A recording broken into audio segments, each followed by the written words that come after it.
আনা তালিবুল ইলম, আমি একজন ইসলামের নগণ্য ছাত্র হিসেবে শুক্রবার 6 ফেব্রুয়ারি 2026, 17 শ্রাবণ 1447 হিজরি, 23 মাঘ 1432 বঙ্গাব্দতে আমরা অবস্থান করছি।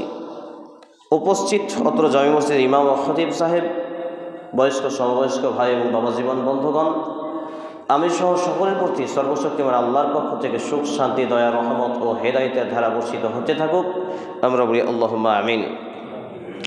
আজকে জুমার খুতবায় সংক্ষিপ্ত টাইমে আলোচনার বিষয়, আমরা কি জ্ঞানী ভালো মানুষ নাকি মূর্খ বোকা মানুষ? এই শিরোনামে আলোচনা করতে গিয়ে পবিত্র কোরআন এবং সেই সুন্নাহর আলোকে গুরুত্বপূর্ণ তথ্যবহুল বিবরণের আপ্রাণ প্রচেষ্টা রাখছি ইনশাআল্লাহুল আজিজ। ওয়া মা তৌফিকি ইল্লা বিল্লাহ, আলাইহি তাওয়াক্কালতু ওয়া ইলাইহি উনীব। প্রথম কথা, এখন চলছে শাবান মাস। আজকে শাবান মাসের 17 তারিখ হয়ে গেল। এটা এই জন্যই বিষয়টা এরকম রেখেছি যে আমরা যদি জ্ঞানী এবং ভালো মানুষ হতাম, তাহলে এই যে শাবান মাসের গুরুত্ব, ফজিলত, মাহাত্ম্য, এটা অবশ্যই আমাদের জানকারি থাকতো এবং এর উপরে আমল বাস্তবায়ন থাকতো। তাহলে এর জানকারি, আমল এবং বাস্তবায়ন নেই। মূলত এটি প্রমাণ করে যে আমরা আসলে হলাম ব্যাড ম্যান, বেস্ট ম্যান নয়। এখান থেকে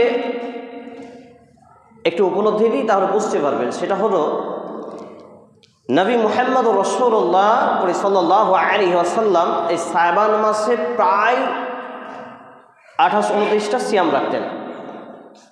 অর্থাৎ পূর্ণ শাবান মাস 2-1 দিন শেষে 2-1 দিন বাদ দিয়ে পুরো মাসটাই সিয়াম রাখতেন। আম্মাজান আয়েশা সিদ্দিকা রাদিয়াল্লাহু তাআলা আনহা তিনি বলছেন যে নবী মুহাম্মদ রাসূলুল্লাহ সাল্লাল্লাহু আলাইহি ওয়াসাল্লামকে শাবান মাস ব্যতী রেখে অন্য কোনো মাসে আর বেশি সিয়াম বা রোজা রাখতে দেখিনি, রমজান ছাড়া।